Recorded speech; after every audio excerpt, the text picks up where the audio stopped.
Violence in Bawku, mayhem on our roads, and joy in the park. This afternoon, we bring you your very favorite show, The Pulse, with all of the biggest stories. Hello, good afternoon. My name is Kojo Yankson. This afternoon, Bawku Municipal Chief Executive Amadou Zanga has shared chilling details regarding the murder of some 7 residents since Saturday.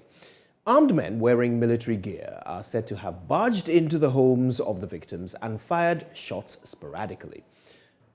The latest round of violence commenced on Saturday amid sporadic shootings, leading to deaths a few kilometers away from Bawku. Listen to the MCE, Amadou Hamza Zanga.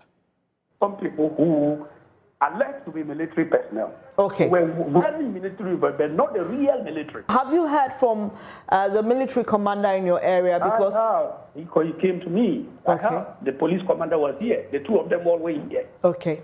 They saw the incident. They saw the people. I have. And is he able to account for his men in the area? Does he know where they all went on the said day? Absolutely. That is exactly what he's telling me. Okay. And that is what the divisional police commander Adamu Stili also told me. Right. So what's the situation like now, seeing that this was very close to your doorstep? Very, very close, man. So I'm wondering. And that's why I am trying to find out from the military and the police commanders what is happening in Bawku. Look, I'm not talking because they are my neighbors. I must be worried because they are my neighbors. I am worried because some innocent souls in every part of Bawku have been killed in that cold manner. I'm wondering, the life of every single person in Bawku matter to me as a municipal chief executive. Yesterday, they went to an area which is not closer to my area. They equally killed a woman and a husband, and they moved to the next house to kill another lady there. Previously, an old man was killed, and his son was shot at. His son didn't die on the spot. The son was taken to Vineyard Hospital and later died. This is complete violence with impunity. For example, there were other people that were killed. So many people were killed in Bawku. You cannot even mention the names of those people. A woman was murdered. A woman was murdered in Bawku. This woman, apparently, the information I gathered was that people also wore military uniform and they got there. That is what I am getting. Those are the information that comes to me as the chairman of the Municipal Security Council. That's the Bawku MCE there, bringing us up to date on the gruesome murders of some 7 people. He also reveals that the unending conflict is hampering development in the area. An old man who was murdered, and I told you the son died later in the hospital. Baba Salam, I can now figure the name. It's completely nonsense. We don't have to do that. Why should we begin to kill ourselves again in this conflict? I am seriously working on development project in Bawku to prepare the needed development that Bawku is lagging over the years. And that is the period for 1 year I'm not able to do a proper developmental agenda for the people of Bawku. The government of Ghana is stressing so much that the desire to get the people of Bawku the needed development projects that we need as a municipality. Government has gone to look for funding from the World Bank, a loan facility to actually raise the standards of Bawku from its current status to a more modernized urban city.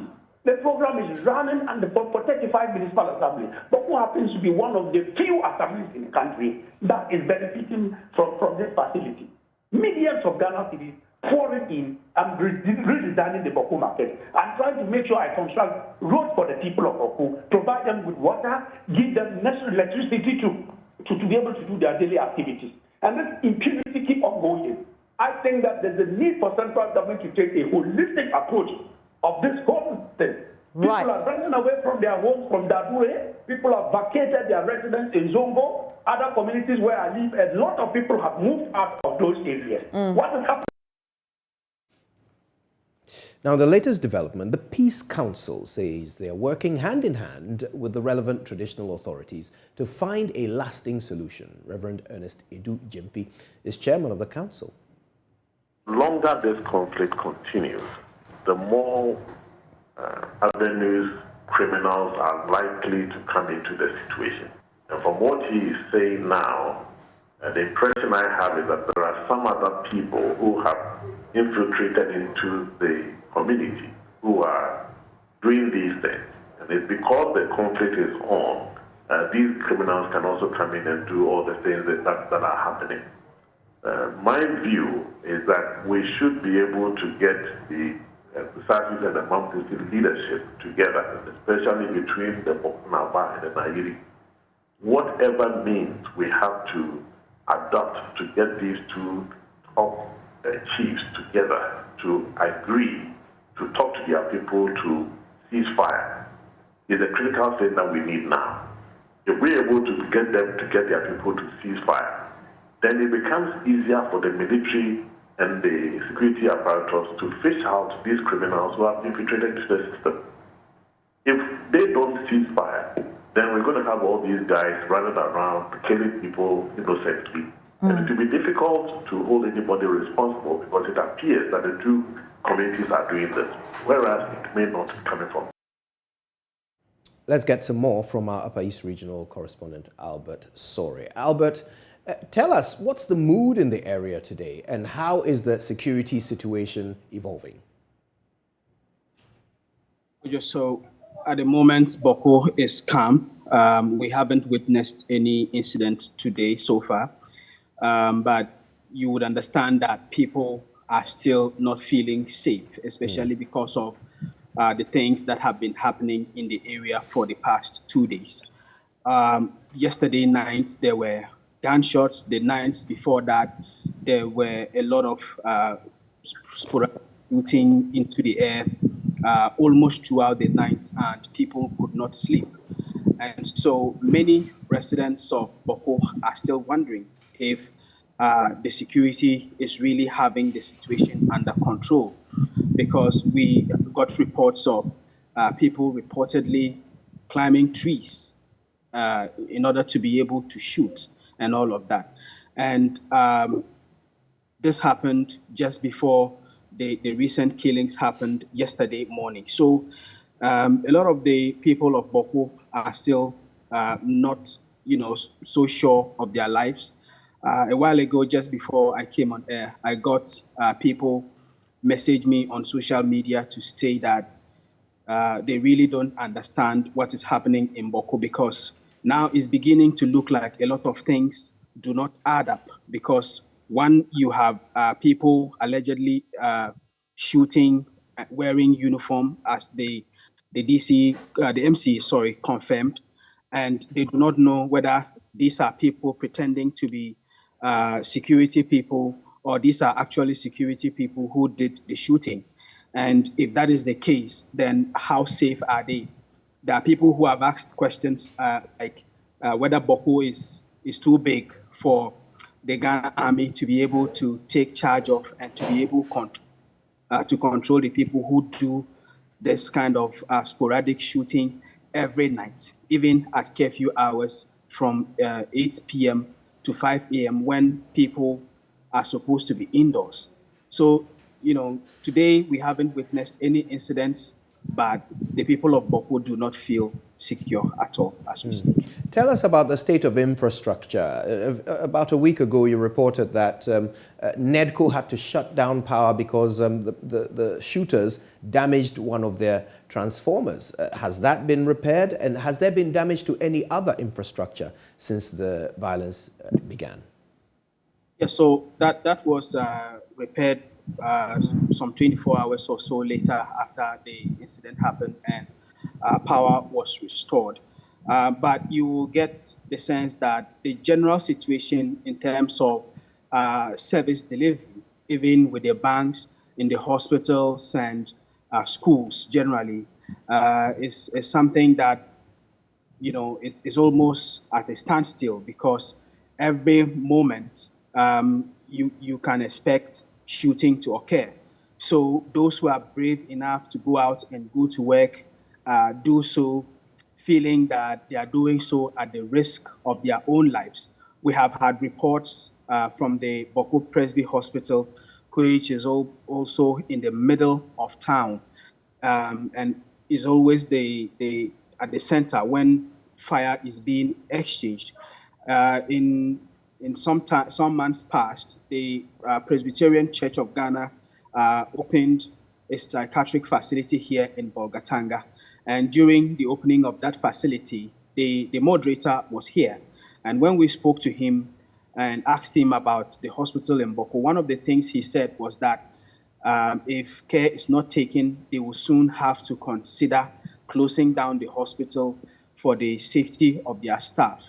We've had incidents where banks had to temporarily shut down. The National Health Insurance Scheme once told us that Bawku is lagging behind in terms of registration of people onto the scheme because the place is so insecure that they are not able to go there and do their registration. Schools have been closed down in some of the communities, and in situations where people who are from the factions involved in this dispute have to go to the other side where their rival lives in order to be able to work, they cannot go. So if I'm a teacher and I'm let's say a Kusasi person, and the school I'm teaching in is in the Mampusi area, I'll be afraid to go there and to do my work. So that is the situation in Bawku. You get the sense that today things have become normal, but when you talk to people, in fact, there's somebody this afternoon that I spoke to who said that she's a worker working in Bolga, but her family is in Bawku. But because of the things she's hearing, she's unable to go back home to see her family. So, Kojo, that's how serious the situation is at the moment. You talked about things not adding up, the general feeling amongst the citizens that things don't add up. And I suppose that began with the choice of victims in the initiating incident. You reported that it wasn't clear why those particular people were targeted because they don't appear to belong to either of the factions. Have we learned anything more about the motivation behind that initiating incident? Why those people? Yes, so if you listen to the MCA when he was interviewed, he himself is in shock as to why that attack was carried out. And as we speak, they are still trying to get to the bottom of that. Today, we've had other incidents that we are yet to confirm. And so just out of caution, I don't want to speak about that now because the MCA has told us that today they have a meeting in which security matters will be discussed. But you get the sense that people are taking advantage of the conflict situation there to perpetrate other crimes. That is why some people feel that something isn't adding up because a family of a man and his two children and mother were killed in the first incident this weekend. And these people, from what we learned, do not belong to either factions in the dispute. And these are the people that the MCA just confirmed to us were killed by people who were wearing, security services uniforms. So that is why people are beginning to ask questions as to whether this is, getting out of control.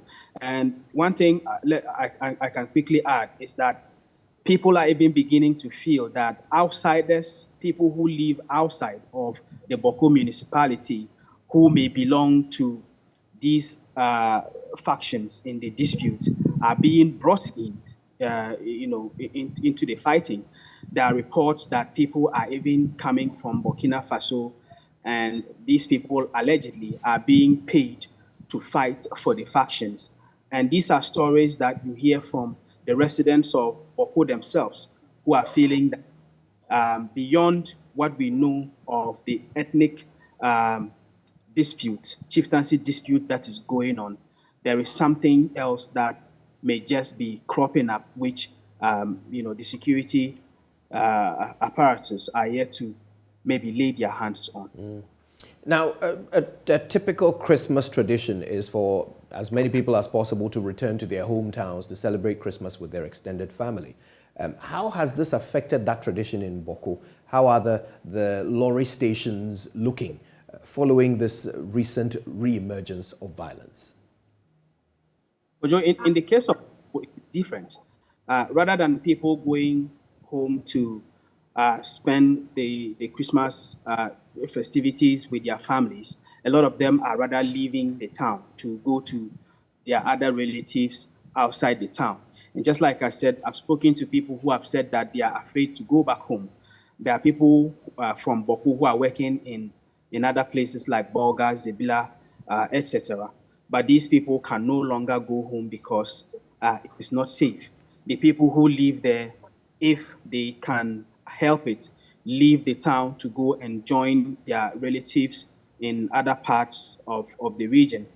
On the 9th, after the man and his mother and 2 children were killed, we had reports of people fleeing Bawku in the night to Zebila and other places to spend the night because the gunfire in the air that night was so intense that some people could not sleep.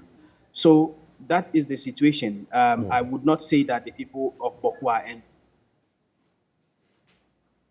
curfew imposed on Bawku as we speak. So unlike in other places where we can go out at night to hang out and have fun and enjoy the Christmas, by 8 p.m., everyone in Bawku is supposed to be indoors and they are only allowed to be outside after 5 a.m. the next morning. So it's not, the ideal Christmas period for people living in Bawku. What sense do you get from the authorities? Do they seem to be expecting more of this, or are they working to the theory that this is more likely to have been an isolated incident that they simply must investigate and get to the bottom of? Do they think there will be more violence? Kojo, the sense I get from authorities is one of frustration. Even if you listen to the MC when he spoke this morning, you could tell that he was almost frustrated by everything that is going on. And maybe they are even overwhelmed by all of this. It's one of the reasons I suspect the police is very careful about granting interviews to the media, because up to now, the regional police PRO, who we are told is supposed to give us information, says that he doesn't have clearance to speak on Bawku. The Bawku Divisional Police Commander says that, yes, he's on the ground. He's the one gathering all the information and sending it to the headquarters where the PRO is supposed to give the information to us, but he is not mandated to speak to it. So they then tell us to contact the Police Public Affairs Office in Accra for information, which, for a lot of us, it doesn't seem to be convenient. And so you get the sense that they are trying to be very careful, one, because they have a lot on their hands. On one of the occasions when I called Commander, he told us that he was busy and there was so much pressure on him and he could not speak at that time. Even the municipal chief executive, when this recent round of killings took place 2 days ago and yesterday, he wasn't available to speak to us. It was this morning that I was able to get him on the phone and speak to him, and he agreed to grant us the interview that you played back earlier. So you get the sense that the authorities have their hands very full with all of this, and probably they have a fear that if they don't grab this and work around the clock to clamp down on whatever is happening, things could get worse. Thank you so much for bringing us all the way up to date there. Albert Sorry is our Upper East regional correspondent, and you'll certainly be seeing more of him as the story evolves. Now let's get the perspective of security analyst Adib Sani, who himself has been monitoring events in Bawku. Mr. Sani, it's a pleasure to have you. Thank you for your time. My pleasure, Kojo, and a Merry Christmas. To you too. So tell us, what are you picking up through your own grapevine and monitoring systems? Well, Kojo, as a conflict and mediation specialist, I have done a lot of research so far as Bawku is concerned. I have contacts on the ground from both sides of the divide. I gather a lot of information from. Albert said a number of very important things we cannot let go. One of it being the fact that the conflict is morphing into something that might pose a serious threat to the security of the state beyond Bawku.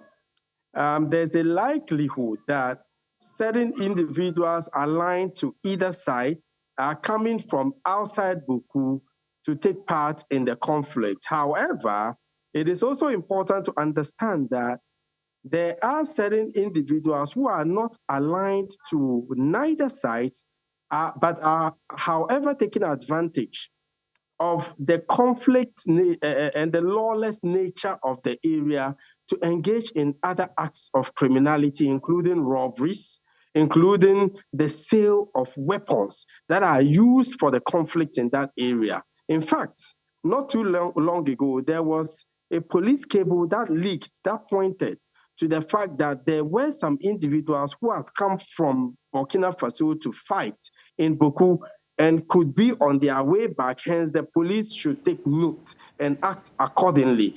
But the statement further on went to say that they were induced by money and not necessarily terrorist links.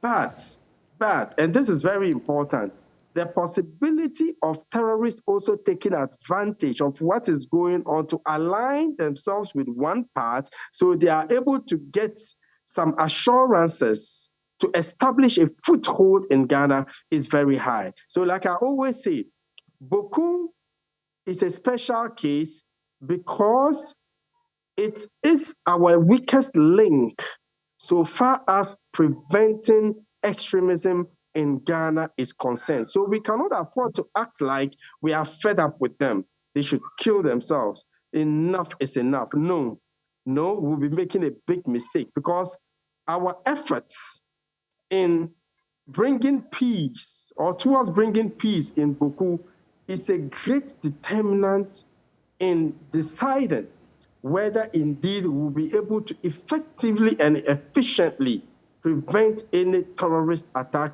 in Ghana going forward. And one more thing, the conflict has widened and it has become somewhat complicated because lately, a lot of those getting killed are neither Mamprusi nor Kusasi. Neutrals, people who have nothing to do with the conflict, are getting killed by the day.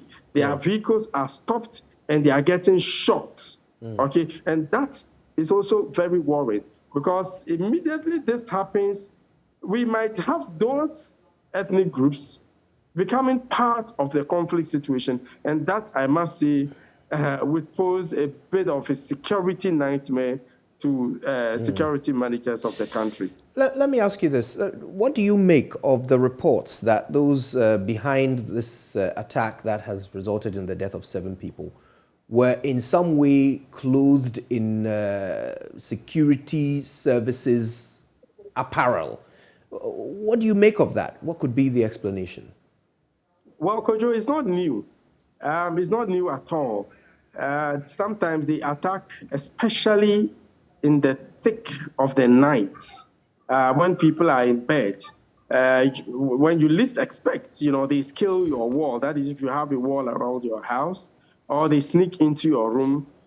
Sometimes they even avoid using guns because they wouldn't want people to know what is happening. They use knives to slit throats. Okay, and they are able to effectively execute that, sometimes in military apparel. And I think there's a need for an extensive investigation to be done. Because when it happens that way, you might have some thinking that it is indeed the military that is behind that, whereas it might not necessarily be the case. But they are able to get into the communities under the guise of being military men or officers. So when someone sees them through his window, he might think, oh, it's the military who are on their routine patrols. But they are able to effectively stage these attacks by wearing these military camouflage uniforms. And they are also able to get away conveniently after those dastardly acts. So it is a modus operandi that has been used for some time now. And it has not ended and certainly would not be the last. So we need to find ways to mitigate that going forward. Let's talk about the approach of the security services in dealing with this most recent violence. Uncharacteristically, the police have clammed up. We're not hearing them give us much information as they have done in the past. What's the strategy here? What is informing this preference for silence as opposed to how they dealt with things in the past? Well, I think that the place, you see, the Bawku conflict, I do a lot of analysis. I mean, Kojo, a lot of different security issues come up, and I conveniently say things as it should. But discussing Bawku is the most difficult topic for me, because you need to exercise a great deal of tact, circumspection in whatever you see, because it has implications for the security of that area. So I'm not surprised that the police is shying away from making comments about what is happening in that area, as anything they say might just make things spiral out of control. But that notwithstanding, I think it is still important to give some reassurances to the people so they are not made to think that the security services have completely lost control of the situation. I mean, that would result into a free-for-all. And this brings us to the issue of the approach in dealing with the situation on the ground over the years. When you even listen critically to the Peace Council, you'd realize that the focus is very much on the kinetic approach. We need to keep the peace, imposition of curfews. Let us ban the use of tricycles. Let us stop people from wearing fugu because they hide the Kalashnikovs in the fugu. Let us suspend festivities and all that. It is not sustainable. It is ad hoc. They might silence the guns today, but because we have not taken the initiative to deal with the underlying fundamental issues, they will fight again tomorrow. I remember 2 months ago, Kojo, the defense minister and some other security stakeholders, including my senior colleague, Dr. Adam Bona, were in Bawku, where they met the various sides, okay, who committed to silencing the guns on a certain condition that government would take practical, pragmatic steps to deal in a sustainable way with the issue once and for all. So the people lived up to their part of the bargain by silencing the guns. For about 2 months, not a single shot was fired in Bawku. However, I don't think government did much to deal with those fundamental issues. As a result, here we are today. And I would have also expected that, the security services on the ground should know better.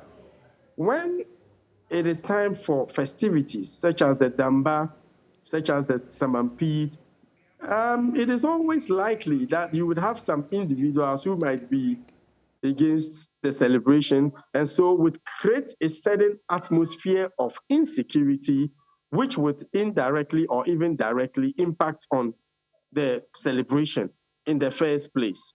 So intelligence should have been beefed up. Security presence should have also been beefed up. It makes me even wonder how big Bawku is that we cannot ensure full security. And, right before the police, some attacks, happen without even them knowing. I think we really need to look into that. But going forward, Kojo, I think that the most important way to deal with this issue is for government to understand that you cannot serve 2 masters. We need to address the elephant in the room. We need to get into the belly of the beast. Who is the legitimate in that area? But today, if you make it look like this is the legitimate, but through your action, you make the other side also look like they are the legitimate, you create confusion. That is when people come out to fight. In the midst of that confusion, we need to deal with the proliferation of small arms and light weapons. That is extremely critical because there are a lot of weapons in that area. Kojo, believe it or not, I have military friends on the ground who tell me that sometimes they hear certain sounds of gunfire. It makes them shiver. They've never heard it before throughout their training as military officers because they are heavy guns. in that area. And they are able to hide it. You go to a house, you turn it upside down, you will not see a pin. But let one shot be fired, and you see the kind of guns people would come out with. Education is also key. People are born into the conflict. They don't know why they are fighting. Because my father said the side is our enemy. That side killed my, grandfather. And so they are my enemies. I don't even know why I'm fighting. So it's a combination of a lot of underlying issues that we need to deal with. Have we heard any statements from either of the recognized leaders of the two warring factions? Have we heard any of them come out to either deny involvement or even call for calm? No. What I know is that Kusasis held a very short press conference in which they withdrew from the ethnic peace, committee, because according to them, they have committed to that process, and it looks like the other side is not satisfying their, part of the bargain or committing to that process. The other side also feels that the Kusasis are making incursions into their territory and killing. So it is a blame game, okay? Everybody is blaming everybody. But so far, none of the sides has come out to ask its supporters to, as it were, give peace a chance. I've been following the two sides on social media, and the kind of things that is put out there,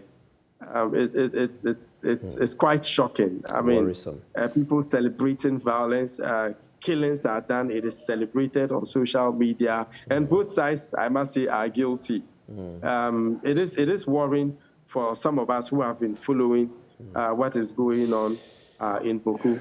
And I think the security services have a lot of work, particularly also politicians have a lot of work going forward to do. No doubt we'll be talking more about this, but hopefully as the situation improves. Adib Sani is a security analyst. Thank you for your time. All right, now let's talk about this. Joining us now is Reverend Cyril Crabb. He's Chief Advocate at Accident Victim Support Ghana. Let's see if the National Road Safety Authority boss can also join us at some point. We do understand that they're in a meeting as we speak, putting together some data from road crashes recorded over the Christmas weekend. So if we do get the opportunity, they will join us. But right now, Reverend Crabb is here. And Reverend Crabb, obviously your work takes you across the country as you try to interact with and support victims of car crashes. What exactly is it about this time, the holidays, the weekends, Christmas, that suddenly makes our roads more dangerous? Well, I'm quite saddened at what I'm watching. I believe you are too, because when you see it like this, it's very, very worrying. I don't know how the family are feeling right now, but let me first and foremost extend condolences to the family at this moment. I know they are briefly bereaved, and so they would definitely be at a position where they will not be hearing anybody. But we should take consolation also from the fact that we are in Christmas, and so these people will have to allow it to be. You see, when it comes to merrymaking, or let's say Christmas or festive season, people, or let me say, especially drivers and families that think that they have, sometimes get overexcited. Because hearing the news, the driver and the occupants in that car are under 20 years or in the area of 20.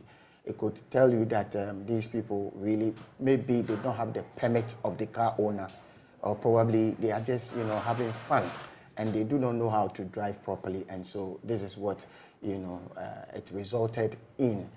Losing a mother and a child at Christmas, is quite worrying.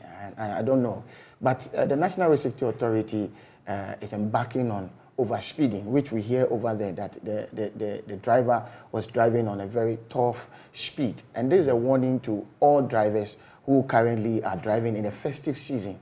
We are talking about it. We've issued a communication. A paper had gone out that overspeeding will not be tolerated in this season. And so everybody who is driving must drive under the legal speed given.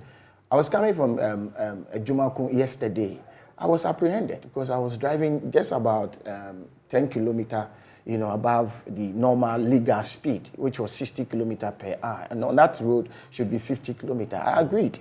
And one of them saw me. I said, "Oh, Reverend," I said, "Ali, we have to but you have to also be very careful and be mindful of where you are. We are in a season when the least mistake you do, you don't only, bring problem to yourself, but to the entire country and to families who are also enjoying themselves. Why should we be recording this at this time?" Very honest of you, Reverend, to tell us your own experience. Yes. But here's what I don't understand.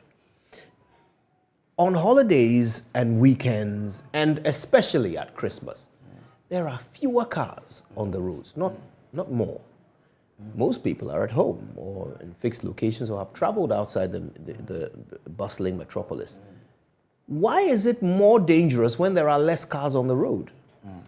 Well, I on the contrary, rather, during Christmas or during festive seasons, Easter, Christmas, New Year, other, traditional festivals that we have, people tend to come to town more.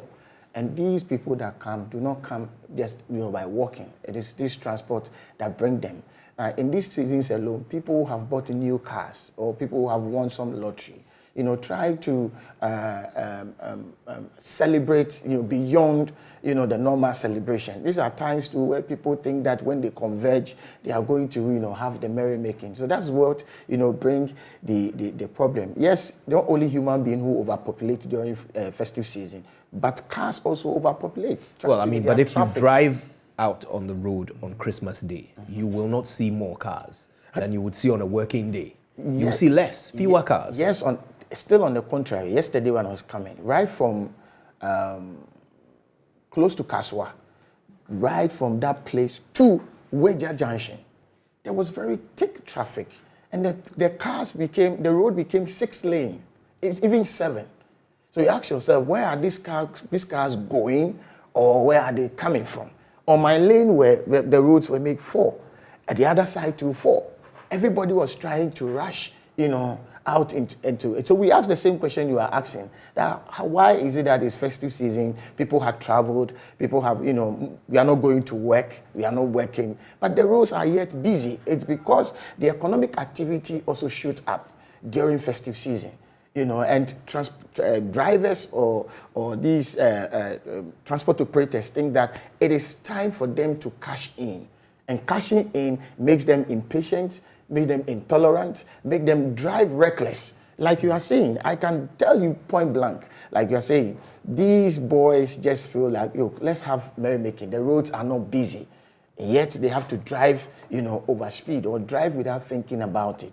And then it resulted into it. What rather we should do is that when it is festive season, yes, the road safety, roll out their programs, but there should be more feasibility by or with the citizenry.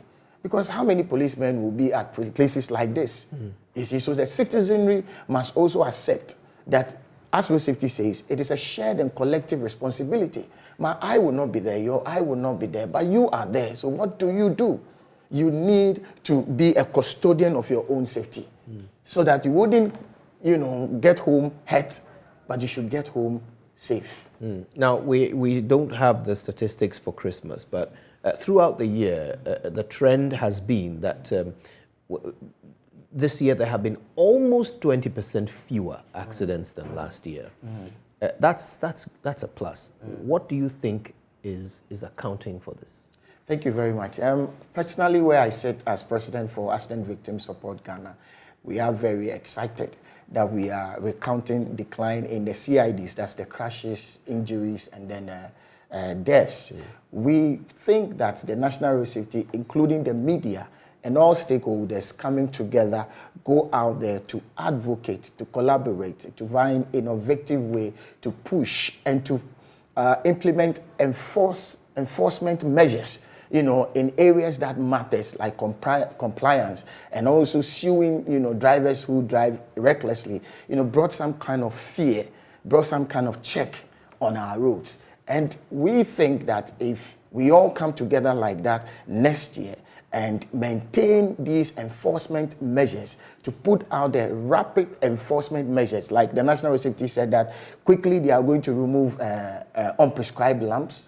Quickly they are going to tow steel cars, on the roads. Quickly they are going to make sure that drivers drive with two drivers when they are traveling more than 500 kilometers.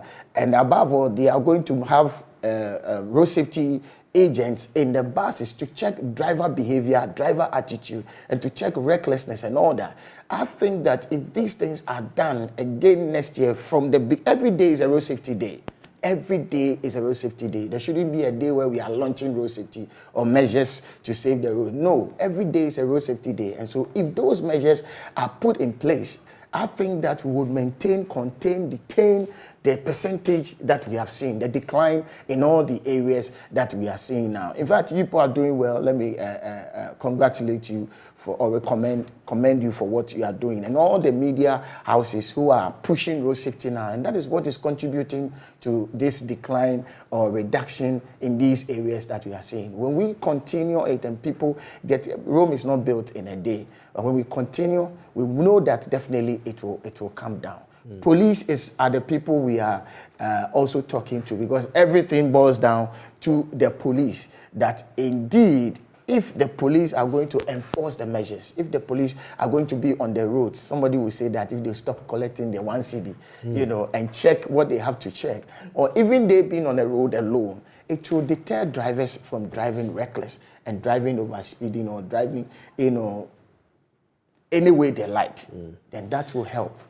There are some who suggest that there aren't enough people prosecuted and heavily punished for causing road accidents. And that perhaps if it was more of a costly endeavor to cause a road accident, people would be more careful on the roads. They might not be so willing to drive when they don't have a license or when they are tired or sleepy, if they saw that people were heavily punished, for causing accidents. What does your organization feel about that? Brilliant question. Brilliant question. This is one of my best questions I've been asked at the end of the year. Thank you. It's a boxing question. Where I sit right now, I think that from next year we are going to be more on finding justice or seeking justice for road crash victims. Like the woman rightly said, that they know that this one will not get anywhere. I was informed about this accident, and I've decided to go to Kumasi and clear this thing, that definitely there will be justice. I remember in 2009, where Kufuor court, the driver court was there and was done by Excellency, former President Kufuor. Drivers were very, very careful, and drivers were prosecuted. This time it is not like that, and it's true. We have many victims. I can count about over 30 victims who comes to our office crying for justice. The justice is there. The laws works, and so it is our prayer that indeed, if the law works, on behalf of the road crash victims, the victims who are involved. In fact, it is lives that we need to protect and not properties. It's so saddening that you go to some jurisdictions and it's only properties that they think about. But the lives that are involved, the survivors, they need justice. And you will see a driver who can tell a victim that this one, let me quote him, when you know that it is not a fault of his or hers, when you know it is your fault, above all, when you know the right thing to do and you don't do it. And so I will use the platform to appeal to our courts of competent jurisdiction, our judges, and all of them, that when these cases appear to you, at least show some kind of empathy whatsoever to the human being, to humanity that is there, so that they will be given some justice. Because you cannot cause me, and then later, when I become incapacitated, I become invalid, I call you, you don't pick it. And you come and give me a peanut like 500 Ghana, and you leave me. And I now become, completely invalid. I don't go anywhere. As I sit here, I can tell you, I've experienced victims who, because of injustice that they have received, curses drivers, curses the road, which is very, very bad. That's why I say it's a very good question. And this year, the World Remembrance Day, tagged the day or the month as Justice for Road Crash Victims. Justice for road crash victims. And I am here enforcing again I am emphatically hammering it that, look, we need to seek justice for these people, especially using this on a Boxing Day or a Christmas Day where you have just gone to kill families, a mother and a child. We have, a mother who is now a present and a future, who is the child you have killed. I was coming here, I think they are here, with a young girl, a little girl of 10 years. They have been, that girl was, kicked from the road, not kicked like a football. Went into coma for 2.5 months at the 37 military hospital. When they call the driver, they don't show any concern. They don't show any care, no empathy.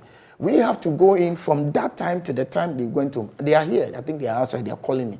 You hear their story. Now this girl cannot talk properly because the accident have affected her speech. There's a line here that she had a cut which has affected her speech. So pathetic. And these are people who are calling for justice. And they call on us, the Accident Victim Support Ghana, to seek justice for them. And next year, we are going to go all out. We have a legal session. We are going to go all out to seek for justice for these victims. Then again, I want to tell Ghana that, let me speak to you here. There's a statement that goes, Obi amani wa mani. What happens to you happens to me. We don't know when it will be you. So we are advocating that everybody, anywhere, when you see a crash, which the driver wants to run, arrest the driver or report it. It will help us a lot. Yesterday I went to Ajumako, Enyinem. When I was coming, I saw a crash on the way and I went closer to them. They said that these shea butter nuts that they use is also causing another accident on our roads. And when you see the crash on that road, very, very pathetic. And so we are begging that the drivers should be very careful, but we are going to seek for justice for all victims. Well, let's certainly hope that in the year 2023 we have even fewer road accidents. Reverend Crab, thank you very much. Yes, I want to use the opportunity to thank the Pulse JoyNews, and I also want to appeal to viewers. We have a need of a car, which our car currently has broken down. A victim who has just come here will have to delay to be on the net. Anybody out there who can donate a car to us, we'll be very, very grateful. You can call 0246 869214. It's very urgent and we need it. So thank you very much for this opportunity. Always a pleasure, Reverend Cyril Benedict Crab there. All right. Let's do some more stories. Let's do some more stories. Senior obtained a bailout of $3 billion to fix the ailing economy. Professor Aka of ISA and Lord Mensah of the University of Ghana Business School joined Bernice Abubedu Lansa for a conversation on the debt exchange program this morning. Let's now delve into the conversation of our debt exchange program. We know the pension funds have been exempted, and the finance minister said that will come at an extra cost to us. And also, we know that individual bondholders have now been included in the debt exchange program, and it's been extended to the 16th of this month instead of 30th of this month. Plus, ClockSAG accuses some corporate trustees of exploiting prior knowledge of the program to their benefit. Now, the big question is what lies ahead of us? What is this going to mean for our hope of securing that deal as soon as possible? Should government begin to look at reviewing this exchange program? We know that has happened already, but is it open to other suggestions and alternatives? Well, this morning I've been joined by Professor Lord Mensah, an economist with the University of Ghana Business School, and Professor Charles Aka, a fellow with ISER. Good morning, gentlemen. Thank you for joining the program. Yeah, good morning.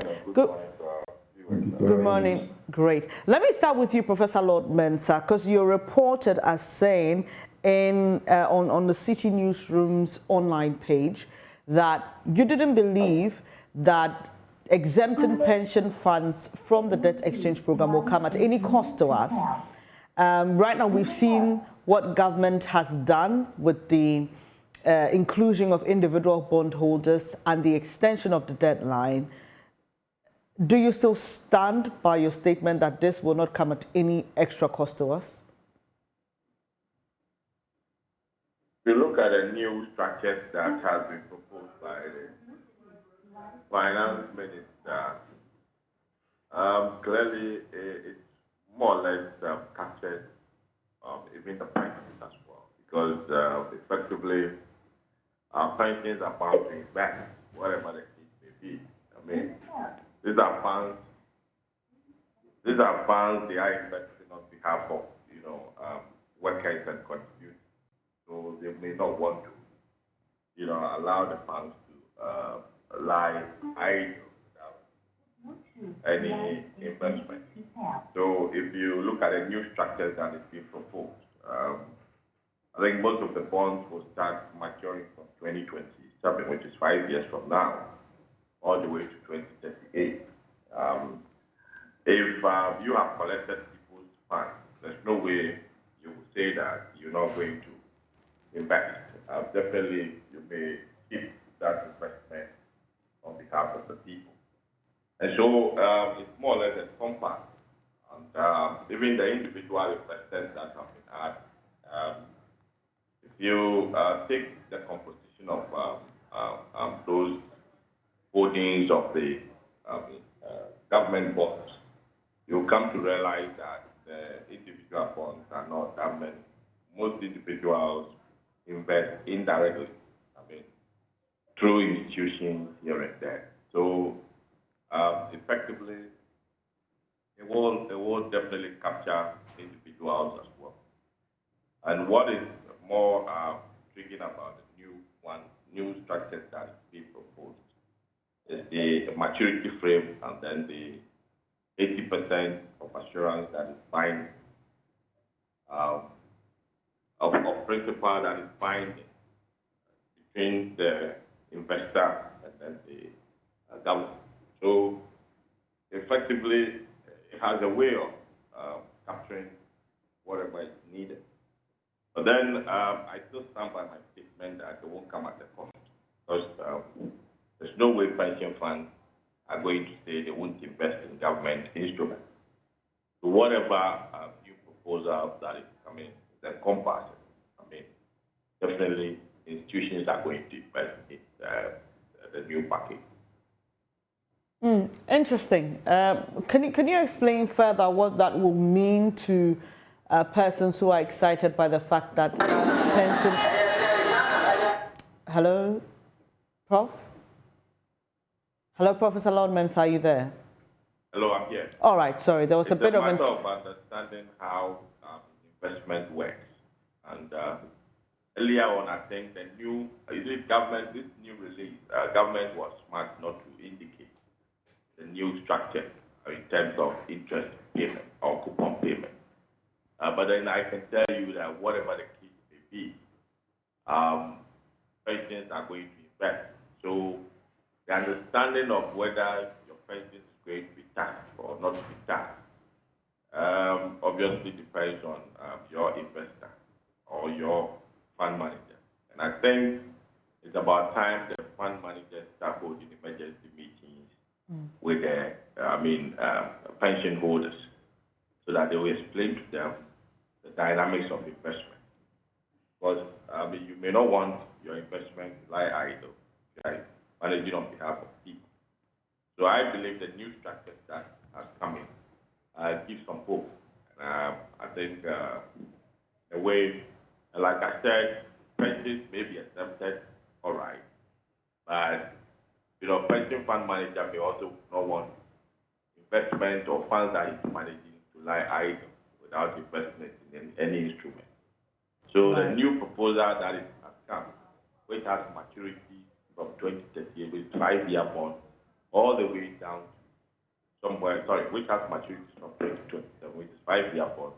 In the worst case, we're going to get most of the pension fund managers investing in the 5-year bond. And when it matures, possibly they may extend it for further 5 years to get to that 2038. So it's something that is binding indirectly.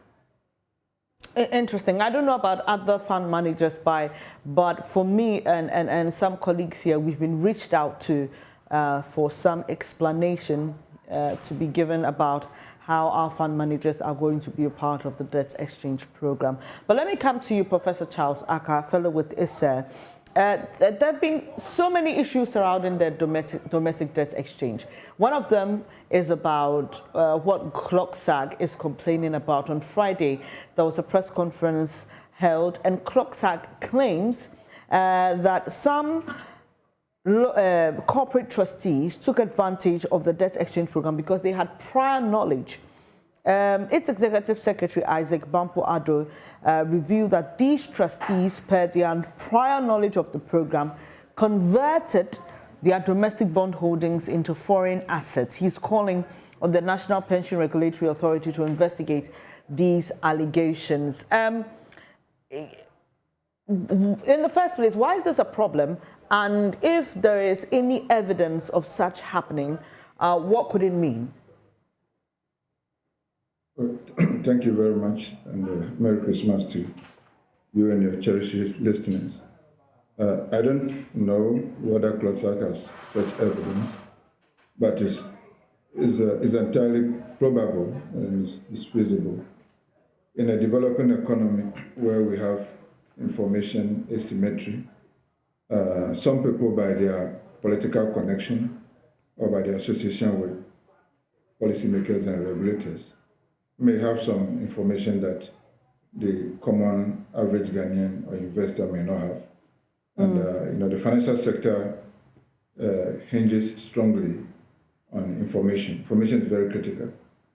So it's possible that it's not only about even some individuals who sensed or picked a signal that their investment could suffer possible head cuts, those that have even invested in mutual funds and other collective schemes. They rush to go and redeem them, and some of them purchase dollars because they've suspected that the dollar was a more safer place as a store of value.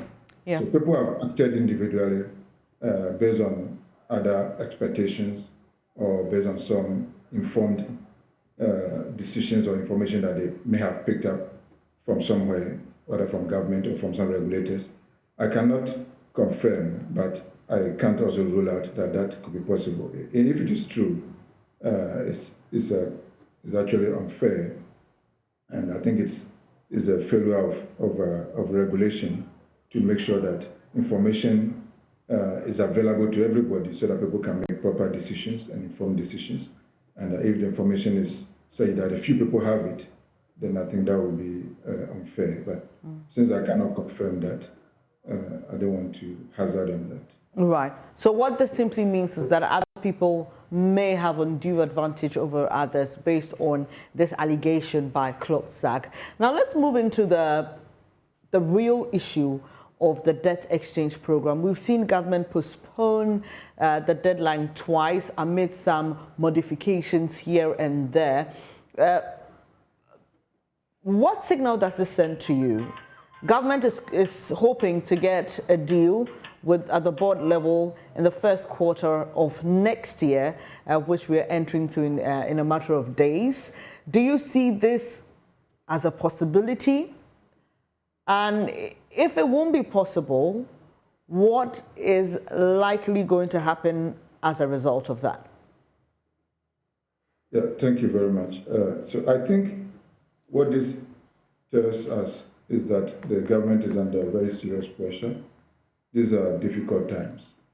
And it looks as if there's some amount of panicking in the policy circles that does not allow them to have evidence before coming up with some policies. And that's one of the things that we've done in this country, whether it's the introduction of e-levy, whether it's the withdrawal of toll or whatever it is. You don't have any empirical evidence. No research has gone into this kind of debt restructuring. I haven't seen one. There's not been any cost-benefit analysis that I've cited that shows what is going to be the overall impact of this debt exchange on our GDP growth, unemployment, and on macroeconomic stability, even on the debt sustainability. Okay, so we seem to be making decisions, and therefore we realize that it doesn't work. look how much was expected from year levy, about 6.5 billion, and we are not getting even 1 billion. Even for the next 4 years, they're expecting about 3 billion. So what went into the expectation that they will introduce year levy at that high level, 1.75, and get Ghanaians to comply and get 6.5 billion? Okay, what went into the decision to cancel the toll booths because there are traffic at some point and all the amount of money that's lost, and we now think of reintroducing it? So if the government now realizes that they need to extend the deadline, it's just showing that they're probably complacent and over-optimistic about the whole debt exchange, about the fact that people were going to accept it as it is. If they have now excluded pension funds, which for me shouldn't have been there in the first place, it was a socially, useless issue to include pension funds in such a draconian debt restructuring. Pensioners, people are 65, 80 years old, drawing their pension, some less than 2,000, 1,500 Ghana cedis a month, to buy drugs, diabetes drugs, cancer drugs, kidney drugs. Why would you want to tamper with that? Okay, so that's it shouldn't have been there at all. But again, that goes to tell us that it's not everything that the IMF says that we must just swallow as sacrosanct. I was expecting the IMF to have told the government to have excluded pension funds, but they looked at it and went back to Washington, and they seemed to think that it would be okay, despite the dislocation that it was going to cost to pensioners and to old people, and the inequality and the social stress it was going to bring into the economy. So I think there's still room for us to look at the whole debt exchange program again. I still think, despite I'm quite comforted by the press release and the modifications that have been made, but I think that we can still sit and still negotiate and still discuss. It also should not much discussions or negotiations went on with the various stakeholders. It looks as if this is coming. Right. Prof, you talk about the modifications that you are happy about. In fact, government says that it extended the deadline to January 19 because it's hoping to, January 16 rather, I beg your pardon, because it's hoping to engage further. It says that these modifications were done considering feedback from the financial sector in relation to the need to secure internal approvals. Further, this extension affords government of Ghana the opportunity to consider suggestions made by all stakeholders with the aim of adjusting certain measures acceptable within the constraints of the government's debt sustainability analysis. Would you say that this seeming openness that we are seeing from government with regards to listening to other stakeholders and other opinions on this debt restructuring program came in a bit too late, considering the untidy nature with which we're doing some of these things now? Yeah, I think it came in late, but probably not too late. Since we are still discussing with the IMF, the staff level agreement is not a final agreement. There's still room for negotiations. I wish that we have had these discussions earlier, but I've heard the government explain that because there were speculations and some misinformation going on, they had to come in to try to basically cure any mischief. And probably they announced the program before they could conclude negotiations. That's an explanation that I've heard. But I think that we need to still negotiate. And I think a lot of discussions could have been had before even the staff level agreement. It looks as if there's a lot of haste, and it's understandably so, because the way things were going and the exchange rate depreciating very, very fast, and the inflation now going over 50%. I think government wanted to do something. And then again, politically, there was a lot of heat on the Minister of Finance to resign and all of that. So you would expect that he must be seen to be doing something.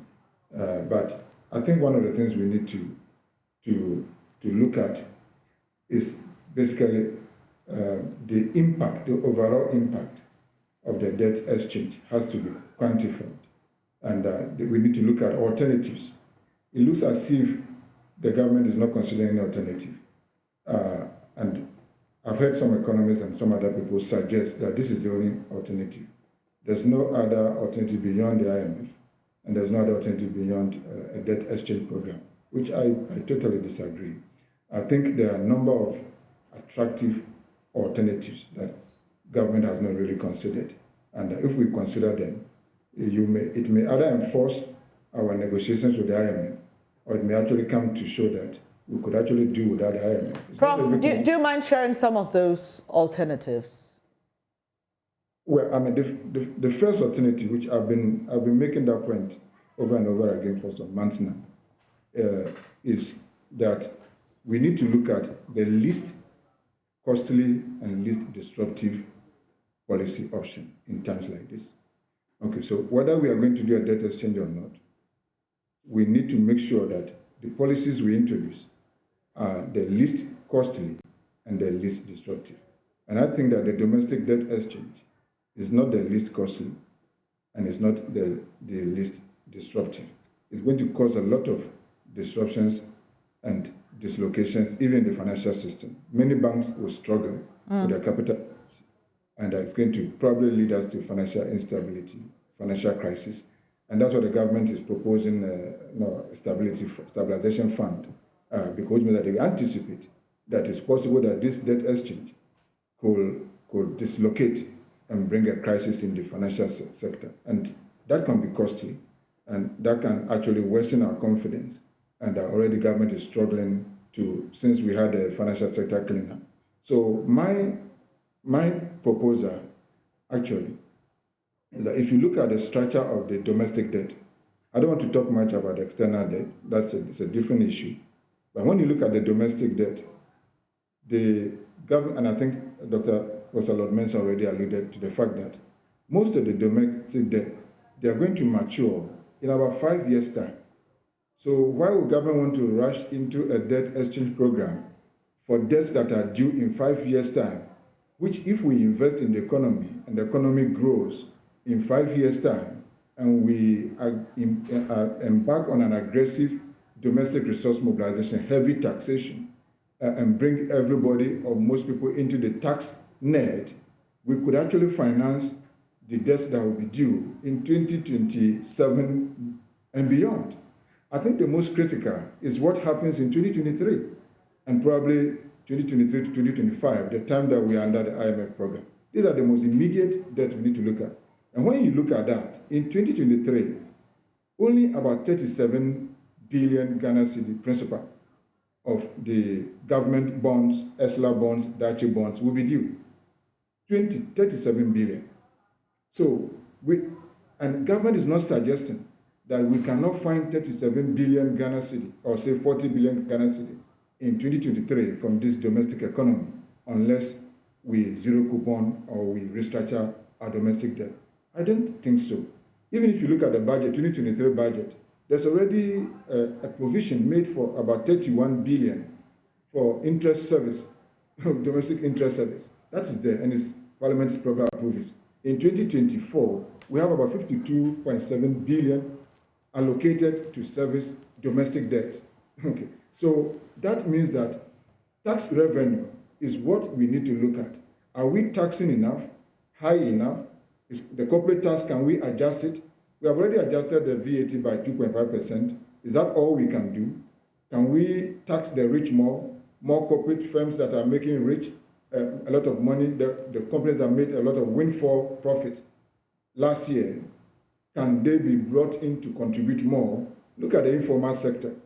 Look at the self-employed. Self-employment is contributing just about 800 million to our tax, when about 80% of the labor force is in self-employment.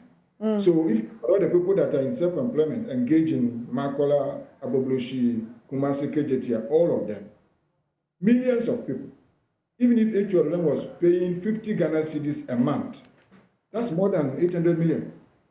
So already it means that government, the revenue office, has not been aggressive enough to tax people. I spoke to a barber recently, that's my barber, And I asked him, do you pay tax? He says, no.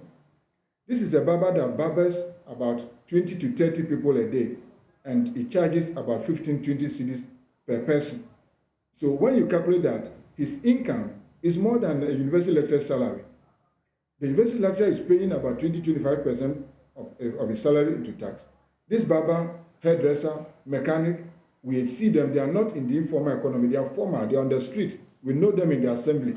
He told me that he pays only about 57 Ghana cedi a year to the assembly. That's whether that's the registration fee or whatever it is. But beyond that, he's not being taxed. And he's making more than 6,000 Ghana cedi a month. So if we ask this barber to pay even 100 Ghana cedi a month, or 200 Ghana cedi, or 5% on his revenue, that would be about 300 Ghana cedis. But there are millions of such people. Right. Prof, but this suggestion you give, there are those who say that it's a fine suggestion, but considering where we are and the short time within which we need to salvage our economy, this may be a long-term approach to solving the problem. While answering that, there's also the bit on when the announcement was given by government about a decision to go to the IMF, and the information minister was specific. He said, look, this is to deal with a balance of payments. We will introduce other revenue mobilization measures. So government is hoping to do multiple things while going to the IMF. I agree. So the balance of payment issue has to do with our exports. So it's when a country is not able to export aggressively and to make more export revenue and attract more foreign direct investment, which is more sustainable, and rein in more remittances, that the country suffers a balance of payment issue. So basically, it means that our inflows of foreign currency has not been able to match our outflows in terms of our import. So government is already doing something about the dependence on import, and that is supposed to reduce substantially. One of it has to do with our oil import, and I think we need to do something about it. I have some policy discussions about that later on. We could discuss that. But our export, we need to look at how we can raise more export. And if the government decides to go to the IMF, that's fine. It's going to get about $3 billion to support the balance of payment. But that should not come at a cost of disrupting the whole domestic economy. Because basically what happened in Jamaica, what happened in Greece, if you look at the literature, it increased poverty and unemployment and a lot of discolorations. In fact, Jamaica had to do the debt exchange twice within 3 years because the first one was not successful. Poverty increased, unemployment increased. It actually led to some kind of social riot. We've seen that kind of thing before, even in Ghana here. Okay, under Busia administration, when Busia came into power, there was a lot of debt that he inherited from the previous government. And in trying to restructuring this debt, he went about and nobody was willing to do that, all the international creditors. He went into an IMF program. The IMF program was very draconian, the austerity was too harsh, and there were demonstrations all over in Accra. And actually that was part of the reason why Achampon came to lead to the overthrow, because there was total chaos. So we have seen the cost, the social cost of domestic debt exchange. And if it's not necessary, we don't need to go there. We could actually engage on the external sector. Where our problem is coming from is not domestic. It's the fact that we have overexposed our economy to foreign debt. And the servicing of the foreign debt, we don't have the dollars to service it. And that's put pressure on our exchange rate. And that's why we are going to the IMF. But it seems as we are going to the IMF may be demanding that for equity reasons and fairness, you cannot restructure your external debt unless the Ghanaians are also willing to bear some of the cost. And therefore, we want to show to our external creditors and to the IMF that we are willing also to engage in a domestic debt exchange. But I think we need to begin to talk to the IMF. We have an economy to protect. We have jobs to protect. We have employment to protect. We have poverty to reduce. And therefore, we have the political security to protect. And therefore, any suggestion that IMF is giving about the domestic debt exchange, we need to look at what is the effect. Finally, this is my proposal. My short-term proposal is this. There's a reason why every sovereign country has a central bank. The central bank is the lender of last resort. The central bank is the only country that is the only bank that is actually the government's own bank. And in terms when the government is in a crisis and having liquidity problem, the central bank is the first place to run to for cover. Now, when you look at the debt that the government has, 137 billion Ghana cedis domestic debt, about 40 billion of that is owed to the central bank. And I am suggesting that even if we agree to have a domestic debt exchange, instead of dislocating the financial sector and trying to have a debt exchange that involves all these pension funds and these commercial banks and these insurance companies and co. For 2023, 37 billion Ghana cedi that will be due. Even if we add 2024, 15 billion, 2025, 15 billion. So for 2023 to 2025, the next 3 years under an IMF program, all the government requires is less than 70 billion Ghana cedi, 67 billion. That 67 billion, I am saying that the Central Bank of Ghana could take off and assume that debt, which means that the central bank is going to purchase that debt from all the commercial banks and the insurance companies. And then the central bank will be the single creditor to the government. So then the central bank will actually be, the government will be owing the central bank about 107 billion Ghana cedi when they add it to the already debt. That's just about 13% of 2023 GDP and about 70% of 2023 GDP. In comparative terms, compared to Malaysia, compared to South Korea, compared to Japan, compared to Germany, compared to US, even US, this is low. Since 2008, when we had the global financial crisis, it had become conventional for central banks to come in to engage in what they call quantitative easing or unconventional monetary financing of the government so that they don't dislocate their economy.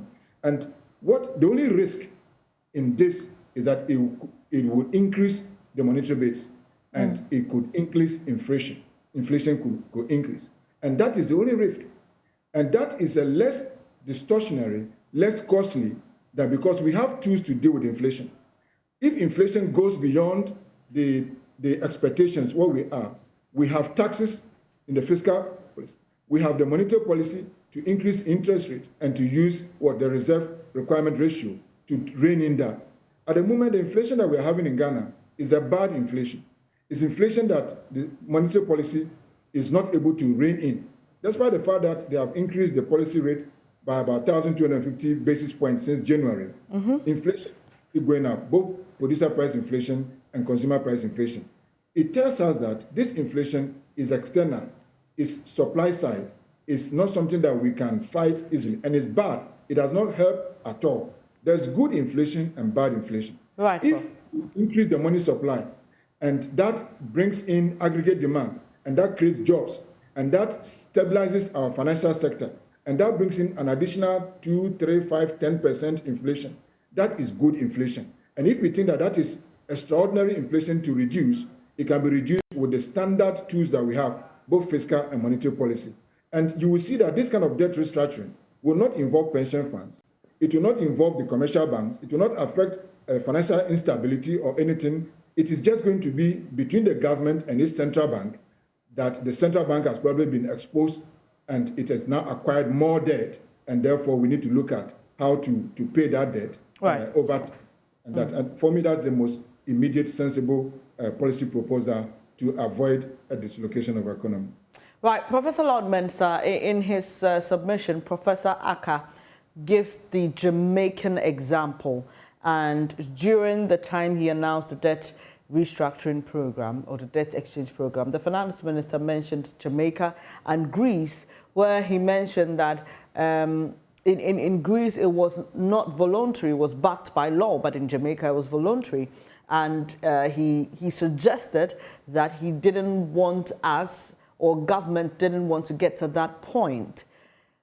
Do you see us getting there with all the pushback and modifications we are seeing? Well, I don't think we'll get there. Whether it's going to be voluntary or it's going to be involuntary, it depends on the economic structure. If you have an economy where, a chunk of the investment is in government debt, then obviously, the investor will be forced to conform or adhere to whatever restructuring that is, coming through. If you look at, the composition of our, debt, you could see that about 23% is only in pension. So exemption of pensions means that other, investment can be sacrificed. Now, you realize that government removed pensions. Now it's saying that we're going to include individual investors who are investing directly into government bonds. Now, the terms as a result of interest payment and all those, 2023, government seemed to be, if you look at the first statement, the statement that was issued, government is preparing to pay for, bonds that are maturing in 2023. So the new restructuring that is coming up, gives way, which will have no option for other financial institutions to buy into it. Because when your bond gets matured in 2023 and you receive your, interest payment and coupons, obviously you may have no choice than to reinvest. And looking at inflation now, you are better off reinvesting than, keeping the money idle. So, in the end, what the new structures that are coming seem to be a bit flexible and seem to, absorb, all the, investable assets into the folds of government. So I believe that it's something that government may have to, sit down and let the people be aware that this is what we need to restructure, the economy, to make the economy, to make the economy find its footing. And at the end of the day, we may all end up, enjoying, into the future. The same new structure, indicate that we're going to have bonds that are maturing from 2027 all the way to 2028. If it's trust and if it's possible, mistrust that you have in government, as far as our, pensions regulation is concerned, pensions have about 75% minimum to be invested in, government bonds. And so what the government is proposing, most of these bonds are 5 years and above, and we're going to see maturities from 2027 all the way to 2038. So if you're a pension fund manager and you think, you don't have trust in the government for you to invest in that long term, which will be about, let's say, a 15-year bond or let's say 10-year bond, then you may have perhaps do, 5 years, which will be from 2023 to 2027. And then from there on, maybe you can decide to reinvest or whatever you will do with your funds. You indicate that as far as your investment matures.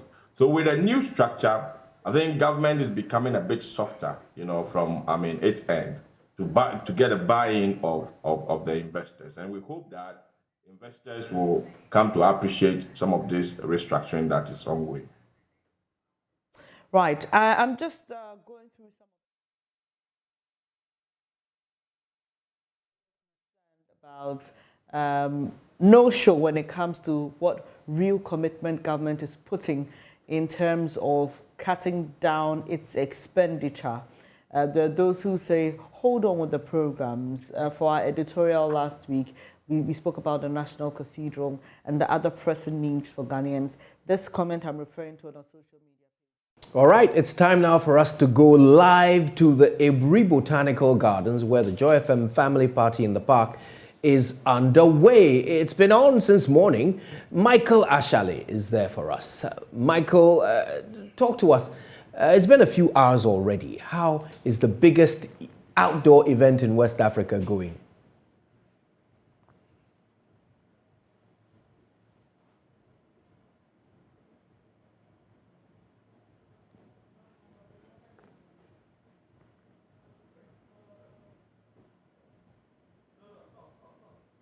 Right, we're working to connect with Michael Ashale there, who is standing by, ready to give us the absolute latest as the stage goes up for the big concert. We've got some musicians on the bill, Kiddy, Kwame Eugene, Kwabena, and others who are going to be regaling the families, the hundreds of families that have come together at the Joy Fritor family party in the park. We're going to connect to our man, Michael Ashale now. Michael, Papani, can you hear us? We are still here at the Ebri Botanical Gardens where the 2022 edition of the Fritor Joy FM family party in the park is taking place. Currently on the stage is sensational musician, arguably Ghana's youngest performer and musician, Photocopy, is performing on stage, and many people, especially younger people, are dancing to his tune. Even mothers and fathers, arguably way above this gentleman's age, are dancing to his tune. He's not the first to have come through. Many acts have come before him, and many more will come. We're expecting sensational acts like Kwabena and Kiddy as well to mount this particular stage as time goes on. The fun is not over here. We are still here at the Bree Botanical Gardens, bringing you some more experience from many patrons. Arguably, you could even have more than 1,000 people gathered here right now at the Bree Botanical Gardens. There are lots of things to do, and many families have been partaking in many of the events that we've been organizing here today. I can even speak to some of them, find out from them how exactly they've been spending their day. You can see this individual painted their face. Have you enjoyed yourself today? Yes. What have you been doing? What have you done today? Play. Playing. I see you painted your face. What did you do on your face? Cat. You did a cat. Why did you choose a cat? Because it's nice. Because it's nice. Thank you very much. What about you? You also did a cat on your face. Have you been enjoying yourself? Yes. What have you been doing? I've been enjoying. Enjoying yourself. Now Photocopy is performing. Do you like his performance? Yes. I see. What's your name? Nathaniel. Nathaniel, thank you. His name is Gerald. It's Gerald, thank you very much. So these brothers have painted their face, and definitely from the shop that we put up that was sponsored by Syntex, they were painting or giving a facelift to the faces of children that took part in the Joy FM Fritor family party in the park here. Many people have been doing this. Let's talk to some of the families here. Have you been enjoying yourself? Please. What have you been doing? I've been watching what is going on here. Have you danced today? No. What are you waiting for? I'm waiting for Kiddy and Kwame. You're waiting for Kiddy before you dance. What's your favorite song of Kiddy? I'll say Champagne. Oh wow. I see. You definitely come through. What about you? What's your favorite song of Kiddy? Champagne. Champagne. Give us 2 lines. Ace. Can you sing small of that song? She can sing. She can sing. Well, your sister says you sing.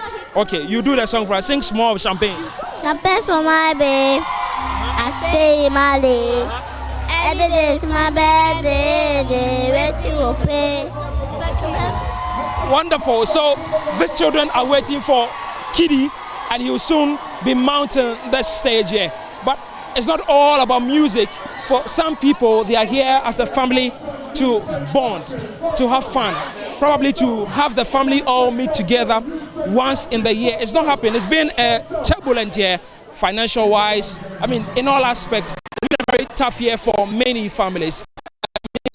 To Joy FM family party in the park, it is to unwind, it is also to bond, to make merry as well. Not forgetting that today is supposed to be Boxing Day, where you give presents to your family members and your loved ones. But for some of these families, this is the best gift they will ever get. That is it possible to talk to you? Great. Please, what's your name? I'm Solomon Smith. Okay, great. How long have you been here? About 3-4 hours now. How do you find the experience so far? Very exciting. Very, very exciting. It's my first time, and I'm so glad to be here. There is no place to be than here. Yes. But you didn't come alone, right? No, I didn't come. I came with some friends. They are in there. Okay. Yeah. What do you look forward to doing? As in... I mean, the day has not ended, right? Yeah. You came 3 hours ago. Waiting for... I'm told Kiddy will be here. Kwame Eugene as well, yes. So at this point, yes, we are waiting for them to be here. And when it comes, will you dance? Oh, no, I just want to have fun, so I'll be here enjoying the music. Wonderful. Thank you very much. Yeah. Let's talk to some more families. What have they been doing? What have they been doing with their time? Yeah, it's been hours. It's been since 8 a.m. in the morning. It's some minutes after 4. Let's find out, please, what's your name? I'm Hannah. Hannah? Yeah. And what have you been doing the whole day? We've been having fun. Eating, walking about, playing with kids, yes. Why is this special? I think to have fun with family, sitting together as family and having fun. Yes, it's very special. Why, is it because the whole year you haven't had the opportunity to do so? Yes, the whole year it's been working, going up and down. We've been busy, so we've decided to use today to have fun and sit down as a family. And you're definitely having fun, right? Yes. Great. So, this is your first time here, right? This is my first time. I've never been here before. On a scale of 1 to 10, how would you rate the family party in the park? I think it's 8. I'll give you 8%. Why not a 10? 10. Because in the morning I was finding it difficult to get a chair. So -2 for that. No, we've settled you. You should give us +1. Okay, so to bring us to a 9? 9/10. Wonderful. Thank you very much, Hannah. Have fun with your family. So some more families enjoying their time here. This is not a time for just children, the father alone or the mother alone. There's a special place put together for fathers alone. Most of them are there enjoying their time with live band music. But let's speak to some more families. How are they enjoying? My name is...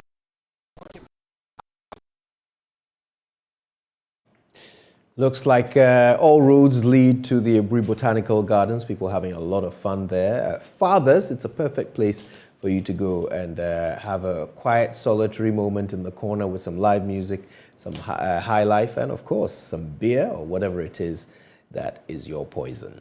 Until we come your way again at 3 o'clock tomorrow, thank you so much for joining us today on The Pulse.